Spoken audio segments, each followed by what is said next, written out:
Alright guys, so we have the Grail front coming in about 5 days now from when this video should be releasing live on the channel, and we're going to do a little video over here talking about everything that's going to be coming with the pre-release campaign and the actual main Grail front event. I know not a lot of people actually like the Grail fronts because realistically, if you're just trying to collect your shards and just trying to get your one Grail and just kind of peace out, you can literally cheese these fights with like a level 1 servant by kind of just manipulating the AI and like kind of knowing how their movement patterns work. There are quite a few guides on YouTube on how to specifically do that if you do not think that you have a strong enough box to actually just run in there, beat them up and everything. It's just very, very easy to do, but it is still like kind of a nice set of stuff that we're being able to get as far as like buffs are concerned, getting a new costume. The banners are okay, right? It's just kind of a nice little event that they're going to be doing. I also think it's going to overlap with the Summer 5 rerun because usually they don't just leave these Grail fronts there. They usually try to overlap them, so like maybe about like a couple of days into the Grail front, they might announce, oh, here's the Summer 5 pre-release campaign or something. I would expect something along those lines to happen. Maybe even we'll just get some like surprise Merlin raid up, right? Because he is literally on the main title card right here for the event. So like you would think maybe Lasengo throwing out all their like special extra banners, they would maybe throw Merlin out there. So I don't know, we could definitely hope for that. I do want to say a very funny thing is that if you actually read this, Merlin down here is like, oh, I need to thank Scotty, no, not Scotty, but Skyhawk for coming up with this event idea. And I'm like, yeah, but the funny thing is that Skyhawks came with a lottery, right? If they started introducing these with lottos, I think people would like these so much more. Like they would be way, way, way more popular because not only would you get the Grail from doing the Grail front for basically free, but you could also do a lotto, and everybody loves the lottos. But with all that being said, make sure you leave a like on the video, subscribe to the channel for that sweet, sweet daily FGO content. If you want to see me play FGO live, I do that every weekday at 6 p.m. Eastern Standard Time over at my Twitch, which is going to be linked down in the description down below. But let's start getting into this and what this actually is going to be bringing. So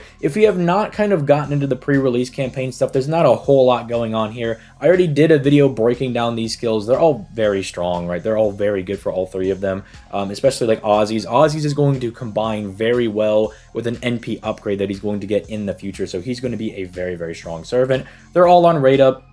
Again, probably have already like talked about that on the channel. It's a fine banner. If you don't have Bedivere, it's okay, but you can grab both of these guys for free during the anniversary with like your free 5-star ticket that you're able to get. So if you already have Bedivere and you want one of these two, you can just pick them up for free. You can just have them as one of your options because they're both very, very solid. They're definitely good choices. The main event here, right? I mean, we're getting more buffs as well, and they are nice, but they're not like nut-bustingly good. I mean, Tristan's is okay, right? It's going to allow your Tristan to actually do some damage. It changes his like mental debuff cleanse that he had to a just full debuff cleanse, which is very, very strong for the party, on top of being able to do a little bit of a heal, still giving the dodge, and then, you know, the quick performance is nice. It's going to help him like refunding his NP with his quick cards. His NP itself is going to be doing more damage. It's just kind of like a necessary alteration of his skill to be like, okay, guy actually has a way to do damage, and we took off just the strange mental debuff thing. Like he was only able to cleanse like just like not stuns, was it like just charms and weird stuff like that? It was like very specific things that he could, you know, cleanse the party of, but now he can do all debuffs, so it makes him a bit better. Kind of good when it comes to quick setups because, as we all know, Scotty is not very well known for providing a lot of defensive utility for your team comps. You can very easily get blown back, and so Tristan being able to have like an on-demand dodge as well as like a debuff cleanse can be kind of nice. Artoria's over here.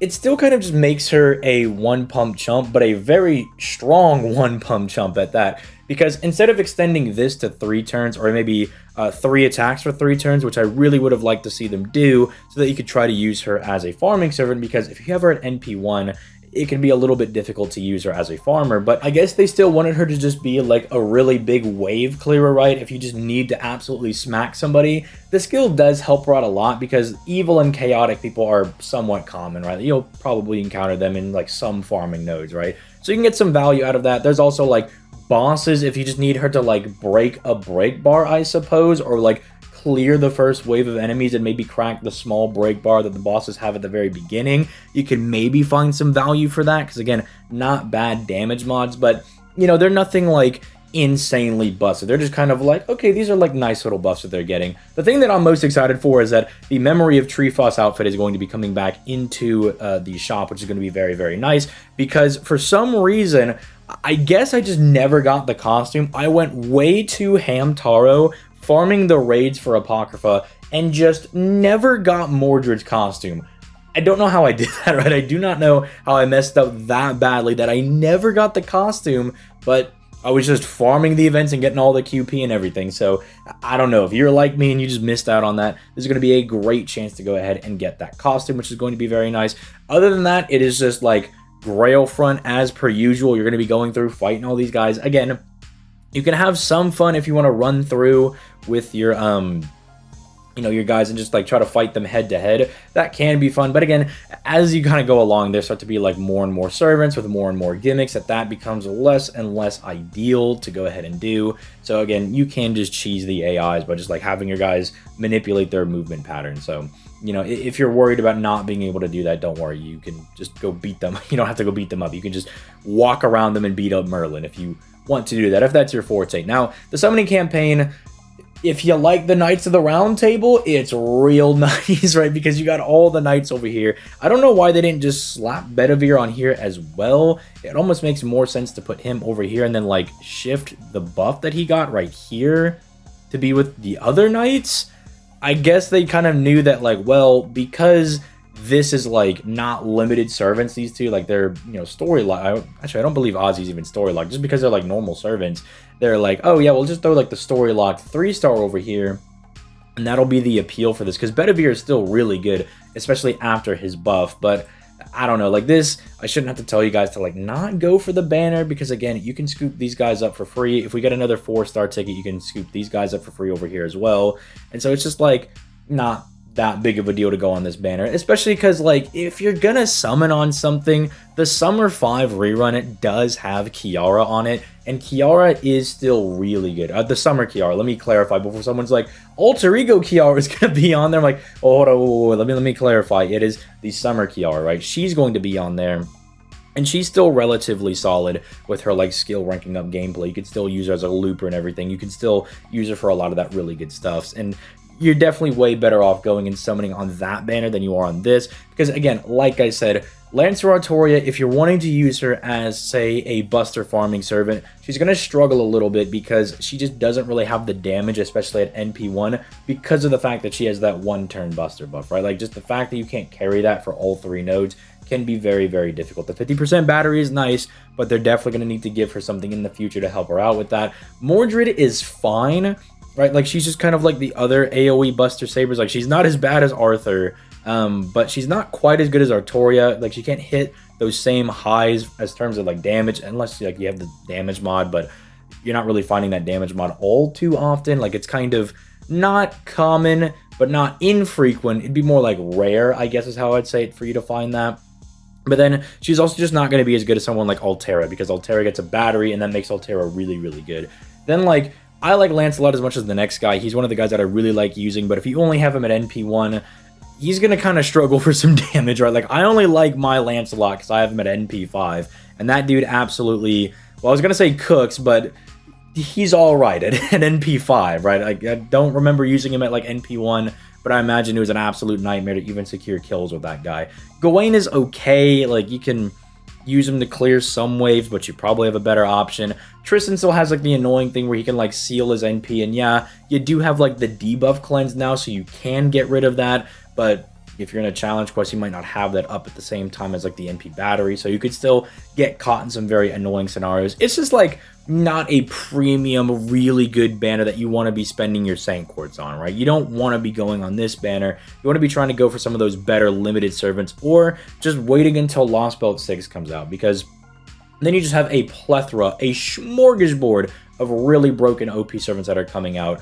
So unless like Mordred is your favorite character, or you really, really like Lancer Artoria, and having one of these servants in your account will like net you having more fun playing FGO, I wouldn't summon for them, right? Because that's kind of the ultimate thing, like above everything, above like meta, is the servants that you like. So unless you really love somebody here and it'll just make you have more fun playing FGO, I just wouldn't summon for any of them, because you'll get like I don't know, you'll maybe use them every now and then, right? Like, you'll get a little bit of usage out of them, but it's not like you're going to crack them out over somebody else unless you specifically like them, of which, you know, Lancer Artorias is your favorite. Like, Saberface, you were probably going to summon on this banner anyway, and I can't tell you anything to, like, stop you from doing it, right? So, regardless, let me know your guys' thoughts in the comments down below. Let me know if anybody went ahead and decided to summon on this banner. I'll be curious to see if anybody is going to do that. I would maybe tell you to wait a little bit because, you know, they do come back, like both of the 5 stars. Wait and see if they, like, bring Merlin back, because if Merlin comes back, that actually might be worth summoning on. Merlin is still really good, especially in conjunction with, like, say, a Castoria Morgan setup, or, like, you can do, like, the infinite stall strat and get around annoying bosses, like, say, Demeter or something. So if they do bring him back, which I feel like they should, Lysango loves their random banners, and, like, why not bring him back? You know what I'm saying? Like, I don't know. It just makes a lot of sense to me. But let me know your thoughts in the comments down below, and I'll go ahead and get out of here. You guys have yourselves a nice day. Peace. Late, guys.